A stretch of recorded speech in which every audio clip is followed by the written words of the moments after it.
Pwede na tayong mag-start. By the way, good afternoon po sa lahat. I'm John Rick, one of the technical support of Alloy CP Trading. And for today's Lunch and Learn webinar, I will discuss UCM 6300 series high availability configuration. I will be accompanied by Sir Patrick, and this also a technical support, and he's in charge to your questions. Meron po tayong chat box dyan na pwede nating gamitin. If may mga questions po tayo throughout the webinar. And then after naman po ng discussion, and then tsaka nung configuration, yung actual configuration, we can have a question and answer portion. Meron po tayong raise hand button dyan na pwede natin i-press if meron tayong mga katanungan. And then we will do our best to answer your questions. So without further ado, start na po tayo ng presentation. Okay. Grand Stream High Availability UCM series. So yung ano ba yung high availability na tinatawag? So it provides enterprises a reliable solution for a PBX redundancy and failover support. In an HA setup, there are two UCM with one UCM in active mode and the other is the standby or the failover role. So the data on the active UCM will be synchronized to the standby UCM in a real-time manner, and then the standby UCM monitors the active UCM's running status regularly. So dito sa HA natin or yung high availability setup natin, meron tayong dalawang UCM. So dito sa ating network diagram, kung makikita natin, meron tayong dalawang UCM dyan. So by the way, UCM 6300 to, no, mga participants. So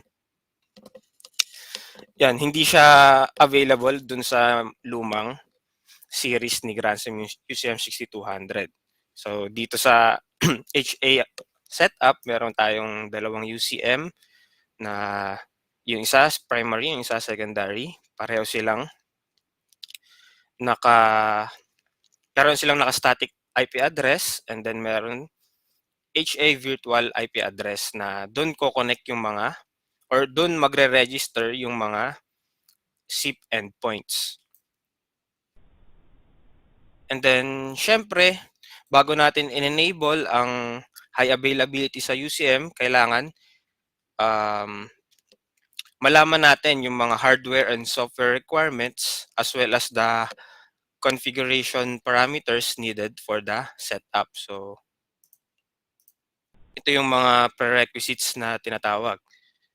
So, number one is kailangan yung both UCM have the same model and firmware. So, yung firmware natin, ito yung version niya, dapat naka 1.0.9.x or higher. So, dapat both UCM parehong ganito yung firmware nila, and then yung model nila is pareho. So, dito sa ating example, UCM 6302 to kasi meron silang dalawang FXO and dalawang FXS. Then next is kailangan natin ng straight through cable para ma-connect yung dalawang UCM, and i-connect natin sila using the heartbeat port sa likod ng PBX. So, kung makikita natin dito, yung parang may highlight na white, siya yung heartbeat port, sorry. Yan. And then doon natin sila i-connect sa port na yon. Number 3, syempre yung dalawang UCM is connected sa local network. Either LAN or WAN, as long as pareho sila na port na gagamitin. So, hindi pwede yung isa sa WAN, yung isa sa LAN nakasaksak. So kung yung si primary sa LAN nakasaksak, kailangan sa LAN din nakasaksak yung secondary UCM natin.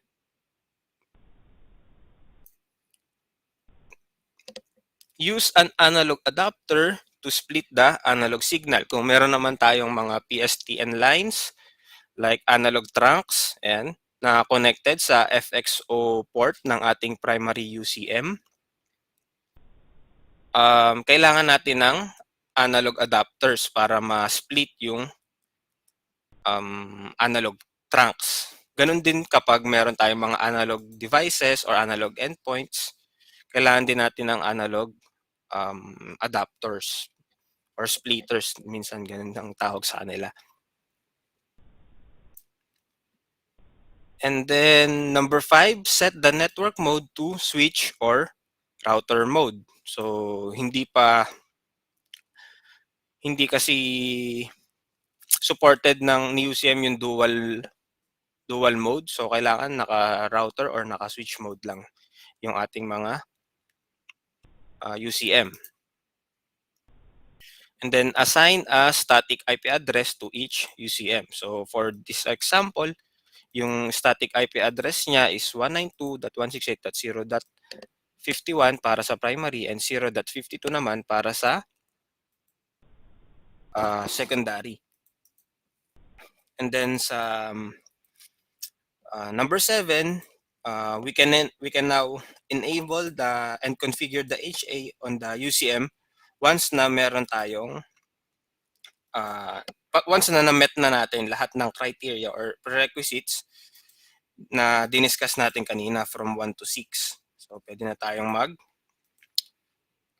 configure. And then dito pala kailangan natin din ng mag-set or maglaan ng virtual IP address for the cluster or cluster IP address para ito yung gagamitin ng both UCM na IP address once na magkaroon ng failover or magkaroon ng failure. So paano ba yung flow paano ba yung flow ng high availability setup ni GrandStream? So once na magkaroon ng failure sa primary UCM, the secondary UCM will detect through heartbeat port, yan. And I think it's 7 seconds pag wala na na-detect na yung ating secondary UCM hindi na ma-detect na nagkaroon nga ng failure, hindi na for example, naputol yung FXO port, and excuse me, doon na papasok or doon na magkakaroon ng failover process. So once the standby, once na yung standby is na-detect na ng ganun na nga yung nangyari, nagkaroon ng issue, meron na tayong may mga failure. Ang magiging active na is yung ating secondary UCM. So, ganun lang yung process ng ating high availability. And then, papakita ko sa inyo kung paano yung actual configuration ng HA. So, kailangan meron tayong dalawang UCM and ano ko lang yung screen ko.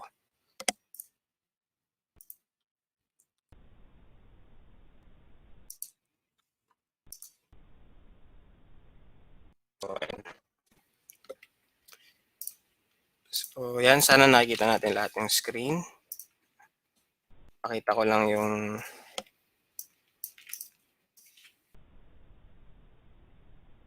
and so, ito yung ating UCM. So, makikita natin dito yung sa dashboard and then punta tayo dito sa system information. Then, kasi kailangan natin yung IP address at saka yung MAC address ng ating mga PBX. So, dito sa ating yan, sa system information, nandito yung MAC address. So, yan. Then, punta tayo sa system settings, HA configuration, then enable lang natin to. Ayan. Then station type. So ito yung first or ito yung main, for example, ito yung main server natin. So syempre primary yung kanyang station type. And then yung HA cluster IP. So sa example natin 0.50.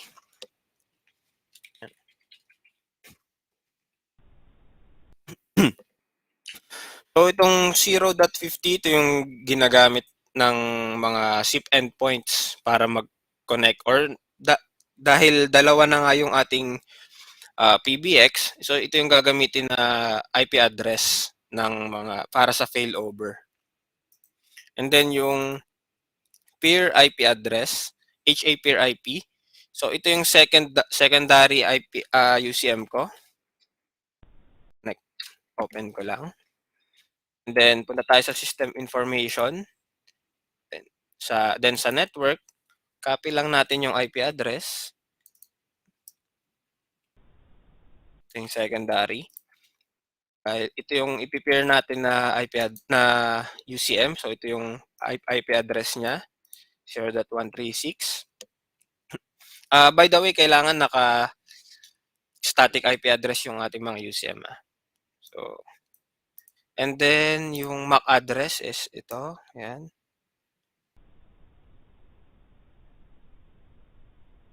And then, yan. Check lang natin yung software fault switch. So, para saan ba yan? Pagka nagkaroon tayo ng mga software failure, for example, mga critical alerts, kung nagkaroon ng SIP registration failure, mga ganon. And then, hardware fault switch. So, sa ngayon, wala tayong nakasaksak na FXO, kaya hindi siya pwedeng i-check. So, yan lang muna. So, save lang natin, and then, reboot. So, magre-reboot tayo. So, while we reboot the system, yung sa kabila naman yung i-configure natin. So, ito yung secondary natin. Punta lang tayo sa system settings ulit. HA, and then enable natin yung high availability. So, ito yung station type niya is secondary dahil siya yung failover. And then yung same dapat sila ng cluster IP address 0.50, 192.168.0.50. And then yung HA peer IP. So ito naman yung sa kabila na IP address. So paano natin ma-check yun? 0.95. Yan. Or pwede rin sa kung out from the box, meron naman tayong, pwede natin siyang i-manual configure sa LCD or dito sa ating web GUI. So 0.95. Then yung MAC address is hintayin lang natin ito mag-reboot.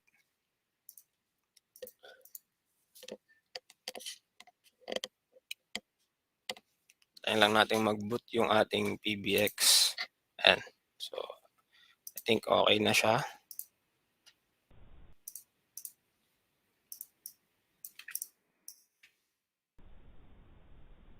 Lang tayo ng network, and then yung network, MAC address niya. MAC address. And then save. Then kailangan natin siya mag-reboot ulit. Then dito na tayo, balik na tayo dito sa main server natin, main UCM, para ma-check natin yung status kung enabled na yung ating HA. Punta lang tayo ulit sa system settings, HA, and then HA status. So, sa ngayon, standalone pa lang siya. Kasi offline pa yung isa. Yung secondary natin. Nagre-reboot pa lang siya. Once na mag-boot na yung ating secondary, yan. So, sa ngayon, I think, yan, dual na siya. So, nag-dual na siya. Ibig sabihin, meron na tayong failover na PBX. And then, ayan, nagba-back up na yung UCM natin. UCM is now backing up. Then, check lang din natin dito sa kabila. Tayin lang natin. So, ito yung status niya.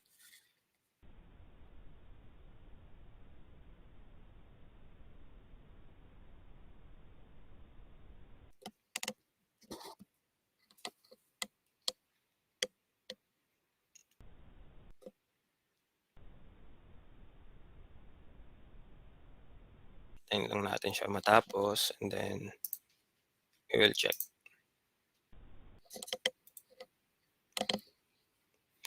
So, by the way, dito po pala siya sineset yung IP address ng ating PBX para maging static. So, dito sa network settings, then sa LAN IP method is static, then pwede na tayong maglagay ng IP address. Yung gateway, subnet mask, and then yung DNS server.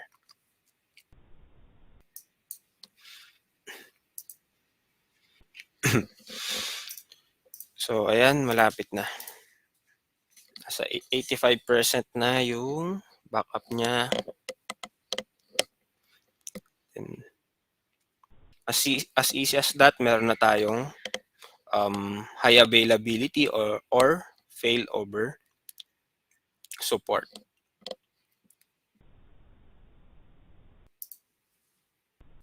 Ayan. So, I think okay na to.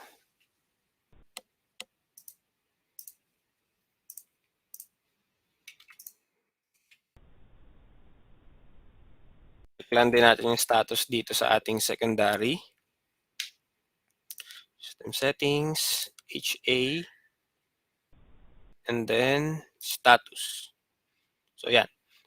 Ang role niya is standby kasi siya yung secondary, and then yung status ng full backup is idle kasi siya yung secondary. Then dito sa HA log, ayan, dito natin makikita yung kung yung tapos na or successful na yung ating backup. And then dito rin natin makikita yung HA failover log once na magkaroon ng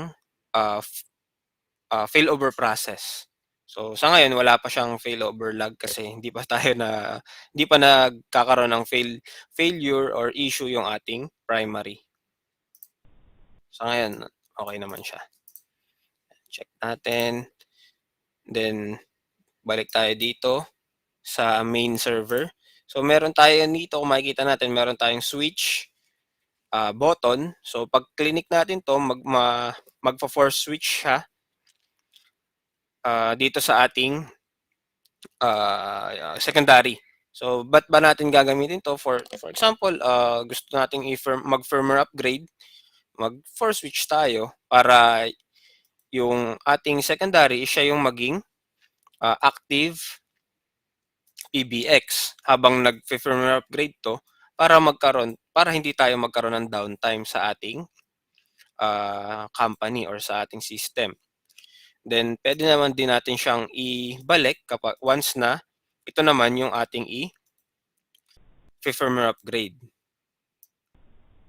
So sa ngayon wala kasi dahil siya yung standalone. So kung sino yung active, siya yung may force switch.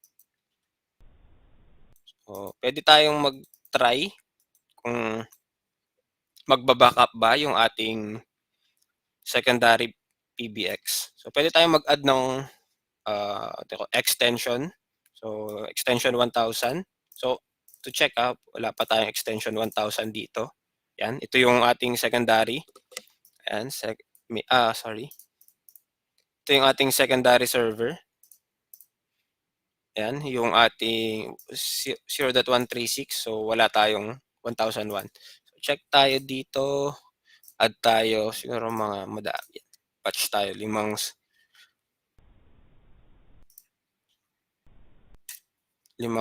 extension and then apply changes.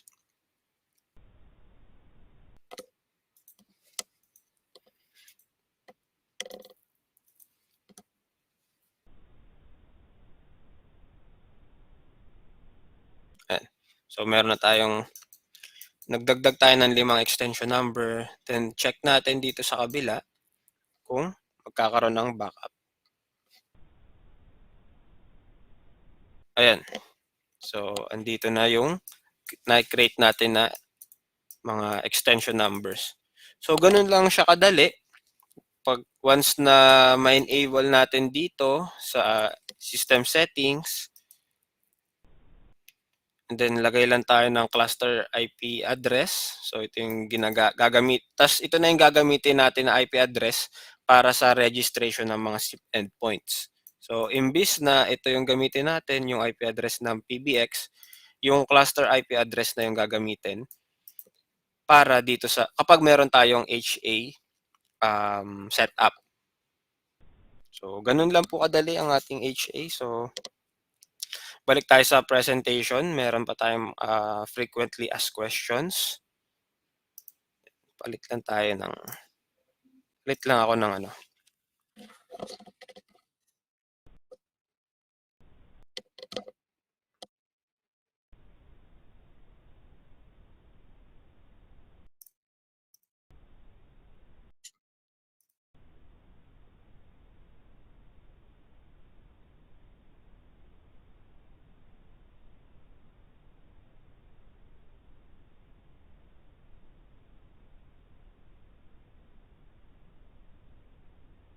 So, frequently asked questions.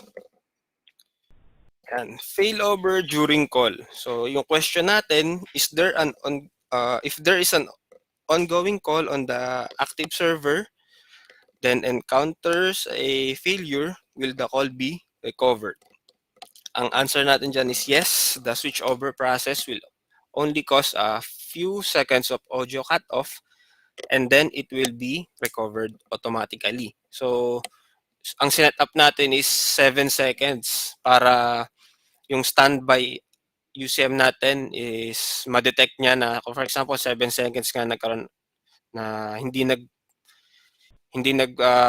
bibigay ng heartbeat yung ating main UCM, then doon na papasok yung failover process and then doon mapuputol yung call. Pero it will be recovered automatically once na mag-up or maging active na yung ating standby. Pero note nyo na currently if the call is using UDP as transport method, the call can be recovered after the switchover.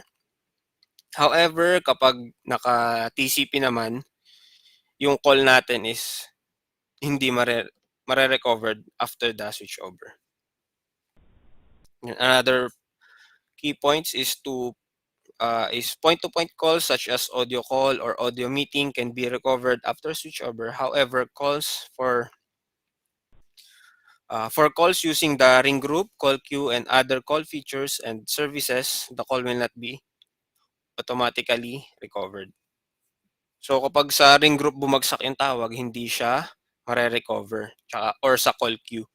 Sa ano lang siya, audio call such as local calling or audio meeting. Sa data syncing naman, what are the data being synced in the HA setup? So answer, HA setup provides data sync mechanism. Ito yung mga yan. After the UCM boots up, the standby UCM will send the request for all the data on the active UCM and perform data sync. Every time when the active UCM has configuration changes, it will also synchronize up the data in the standby UCM automatically and immediately. Just like yung shinare ko kanina, yun nga, nag-configure tayo ng mga extension number and then it automatically synchronize dun sa ating standby. Then, data sync is triggered in a real-time manner. It's not only synchronizes up configuration data, but also extensions and voicemail and CDR. So, kasama yung mga voicemail and then yung CDR natin.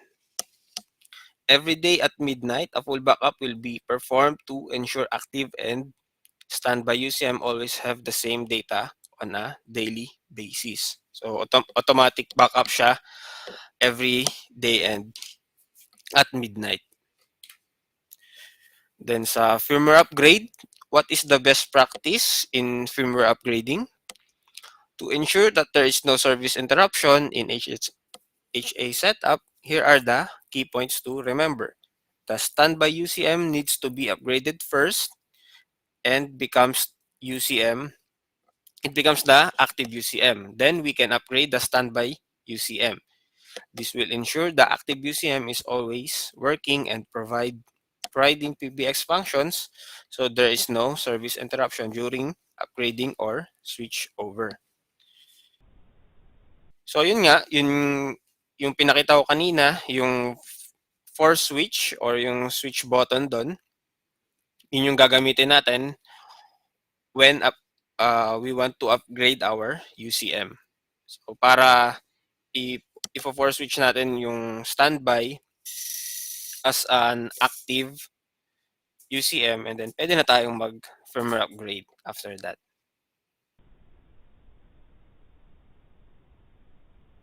And ayun, that's it. That's the end of the webinar or the presentation. I hope na may mga na kuha tayo na new knowledge. Do you have any questions? Meron po tayong raise hand button dyan, and we can unmute your mic para kung sakaling gusto nating magtanong.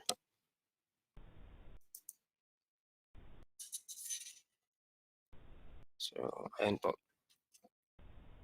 Sige, sir. Okay po, Sir Robert Sanglay. We will send the presentation.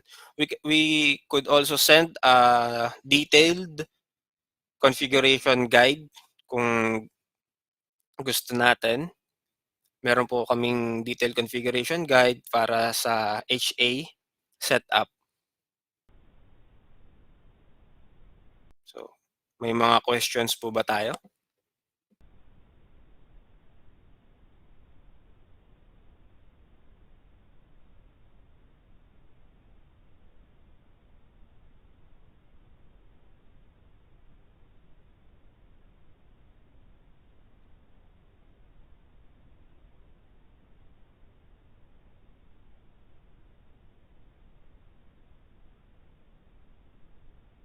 And may mga questions po ba tayo? We can unmute your mic po kung gusto nating magtanong. Ayan. So by the way, meron po pala tayong 2 giveaways na t-shirt. And mamimili po kami sa mga participants natin randomly. And we will contact you through after this webinar.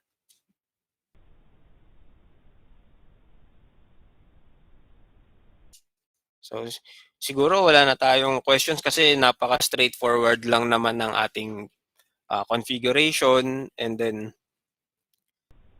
very easy to configure lang naman yung ating PBX. So siguro kung may mga naisip tayong mga tanong, pwede tayong tumawag sa contact number namin. Sa landline is 853-57502. Sa Smart is 0939-766-9980. Sa Globe is 0977-1953544. And then kung gusto natin is through email sa support@alloy.com.ph and sales@alloy.com.ph when it comes to sales queries. So I think okay na po tayo sa ating webinar. Thank you for listening and have a great day.